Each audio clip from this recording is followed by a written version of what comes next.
America और Israel के हमलों को 20 दिन बीतने के बाद वैश्विक स्तर पर ऊर्जा आपूर्ति को लेकर अस्थिरता बढ़ गई है। पेट्रोल, डीजल और गैस की कीमतों में लगातार उतार चढ़ाव बना हुआ है। इस बीच ईरान ने स्ट्रेट ऑफ हॉर्मुज से गुजरने वाले जहाजों से भारी टोल वसूलने की योजना बनाई है, जिससे अंतर्राष्ट्रीय स्तर पर चिंता बढ़ गई है। इसी बीच आरएसएस के प्रमुख मोहन भागवत नागपुर में बयान देते हुए कहा कि दुनिया विनाश की ओर बढ़ रही है, जबकि भारत का उत्थान हो रहा है। भागवत ने कहा कि युद्ध को समाप्त भारत ही करा सकता है और वैश्विक स्तर पर शांति स्थापित करने की क्षमता भारत के पास है। उन्होंने कहा कि मौजूदा संकट के दौर में दुनिया को जोड़ने और संतुलन बनाए रखने में भारत की भूमिका अहम हो सकती है। एक संस्था संगठन का काम है नहीं,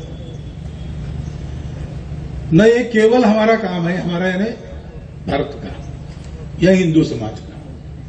करना तो हमें ही है, दूसरा कोई करेगा नहीं।